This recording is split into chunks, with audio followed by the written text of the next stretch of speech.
Ginawa nila yung budget ng DepEd at isa yan sa mga rason kung bakit ako nag-resign sa Department of Education. Hindi na ako papayag na sa susunod na taon, ganyan pa rin ang gawin nila at ako yung mananagot sa ginagawa nila. Kaya yan yung sinasabi ko, bakit pa tayo mag-question and answer dito para atakihin niyo ako? Ang masusunod lang naman sa budget, 2 tao lang. Diba? Ang susunod nun na halimbawa ko ay yung budget ng Office of the Vice President. Kung makikita nyo, September 2023, merong lumabas na press release ang Makabayan Bloc. Sabi nila, may meeting kami with Congressman Martin Romualdez. Pinag-uusapan namin ang pagtanggal ng confidential funds. September yon.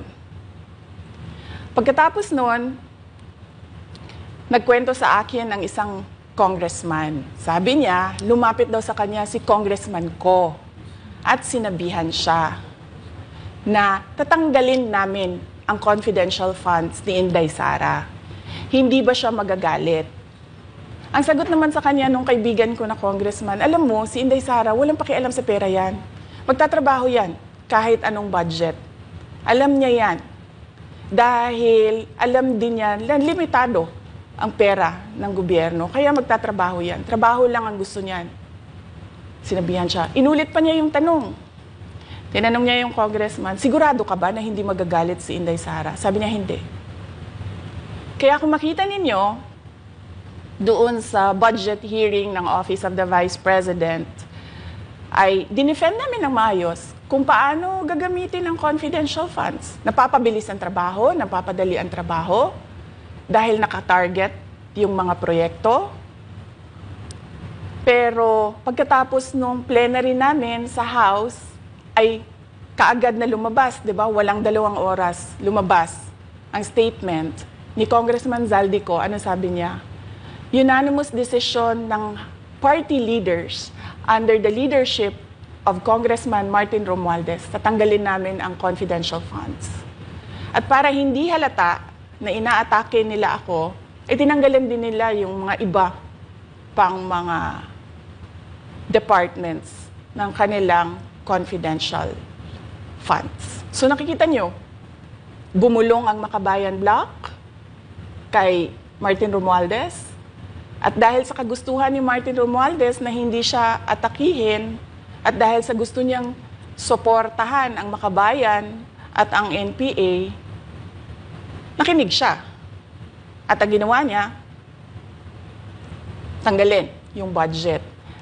Alam na nila kung anong gagawin nila bago pa kami pumunta sa plenary ng House. Hindi ko alam yon. Kasi nasabihan na lang ako nung kaibigan kong congressman pagkatapos na. Nung nakita ko na nagsabi si Zaldico, tanggalin niya ang confidential funds ng Office of the Vice President. So doon ko na lang naintindihan na aatake sila gamit ang confidential funds. Dahil sumunod nun, October, ay merong dated na October na audit memorandum ang Commission on Audit. Tapos meron silang October 3 na audit memorandum ang Commission on Audit. So sunod-sunod yun, makita mo. Naglabas ng press release ang Makabayan, nag-defend kami ng budget namin, nagsalita si Zaldico, lumabas ang mga AOM ng COA, September, October. Kaya yan din yung rason. Nung nakita na namin at na-confirm namin doon sa audit memorandum ng COA na ito na yon, confirmation ng pag-atake.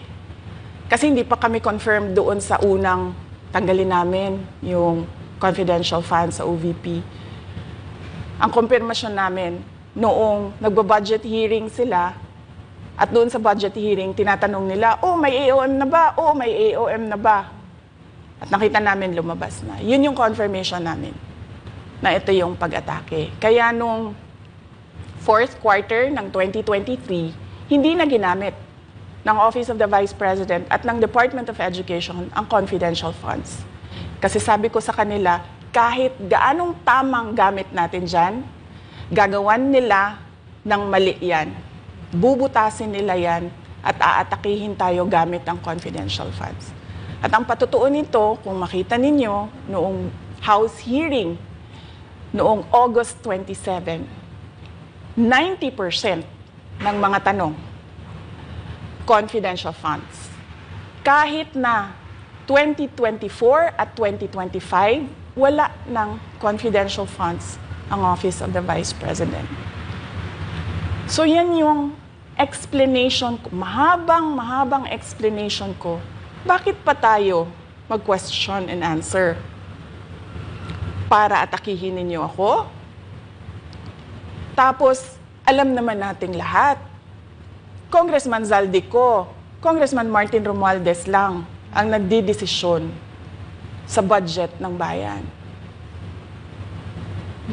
Madam Vice President, it seems na there's this great plan against you talaga to destroy you. And speaking of plan, kasi during the budget hearing po, may nagsabi kasi doon ng let's stick to our plan. And you also called that person po. Ano po, can you po share about this po? Ano ba tong plan talaga nila during this budget hearing? Oo. Doon sa budget hearing na nangyari noong August 27, nakita nyo na, meron na silang nakahandang PowerPoint presentation, meron na silang nakahandang audiovisual presentation, meron na silang nakahanda na script na binabasa. At yung isa pa nga na congresswoman na sabi niya, wala akong panahon. Basta mahaba ito. Hindi ko mabasa letter per letter. Pero kung makita mo, may nakahanda siya na mga sagot sa mga sinabi namin sa Commission on Audit. Legal points na sinabi namin sa Commission on Audit. Bakit napakadelikado ng ginagawa na kinukuha ang mga dokumento ng hindi tapos at hindi final na audit. So kung makita mo, ganun yun, nakahanda sila. Makikita natin na let's stick to our plan, atakihin natin ito siya. Walang kinalaman sa kanyang Office of the Vice President 2025 budget proposal, kundi lahat ay may kinalaman sa confidential funds na matagal nang may kaso, 3 pa nga ang kaso sa Supreme Court, matagal nang pinapa-audit nila, at nagko-cooperate kami doon sa audit. Kaya makikita ninyo kung ulit-ulitin natin yung nangyari noong House budget hearing noong August 27. Meron silang plano na gamitin yon para siraan ako. At hindi lang sila tumitigil dyan. Kung makita ninyo, ngayon naman nasa DepEd budget sila ng pagsira ng pangalan ko. Kahit wala akong kinalaman doon sa mga observations ng Commission on Audit, sinasabi nila na kasalanan ni Inday Sara yan. At going back po dito sa budget hearing, Madam Vice President, kasi mukhang hindi talaga nagustuhan ng mga kongresista ang inyo pong naging sagot. At naglabas nga po sila ng kanilang statement about pa din dito sa confidential fund. And itong si Franz Castro, nagsabi siya dito nga daw ay posibleng ito ay isang impeachable offense. Ano pang reaction niyo dito? Hindi na bago ang usapin ng pag-impeach sa akin. Kung babalik tayo nung nakaraang taon, ay nagsalita na si Franz Castro noong November 2023. Nagsabi na siya, ay pinag-uusapan namin ang impeachment ni Inday Sara. At nagbigay siya ng mga basehan doon sa ifa-file daw nila na impeachment. Kaya tuloy-tuloy lang yan na pinag-uusapan openly dyan sa House of Representatives ang impeachment. At lagi nandyan sa gitna si Franz Castro sa usaping impeachment sa akin. Unang-una, walang misuse ng confidential funds, walang misuse ng funds ng Department of Education. Kaya ngayon, ay pinipilit nilang gawan ng basihan yung mga sinasabi nila na impeachment sa akin. Kaya hindi bago yan na pinag-uusapan ang impeachment. Kasama yan sa plano nila laban sa akin. Ma'am, regarding naman po dito, kasi sa plano daw po nila, ay bigyan kayo ng 0 or 1 peso budget ang OVP po. Kung sakaling mangyari po ito, ano ang magiging hakbang po? Narinig din namin na merong defunding, i-defund daw ang Office of the Vice President budget. Narinig din namin na posibleng piso lang ang ibigay na budget sa Office of the Vice President. Handa ako sa Office of the Vice President na magtrabaho kahit walang budget. Maliit lang yung opisina namin, maliit lang yung operations namin, kaya kayang-kaya namin na magtrabaho kahit walang budget. Alam naman namin na kapartiyan ng pag-atake. Kaya kami, tutuloy-tuloy lang din kami sa kailangan namin gawin para sa bayan. Madam Vice President, panghuli na lang po, no? Sa kabila po ng nararanasan ninyo na pag-atake, kaliwat kanan, at ang kalagayan po ng ating bansa, ano po ang inyong mensahe sa ating mga kababayan?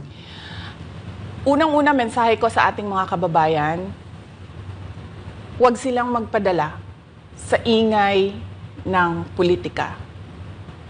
Kung makikita natin sa kasaysayan, lagi talagang inaatake ang Vice President dahil siya yung tinitingnan ng mga tao na baka magiging sunod na presidente. So lahat ng mga gustong tumakbong presidente ay uunahin nila atakihin talaga ang Vice President. Kaya huwag sila magpadala sa ingay ng paninira at politika. Pangalawa, isa-isahin nila ang bawat papel sa budget ng 2023 at 2024 at 2025. At pangatlo, kailangan magkaisa tayo na tumulong sa mga nangangailangan. Dumadami ang naghihirap na mga pamilya. Dumadami ang nakakaranas ng gutom.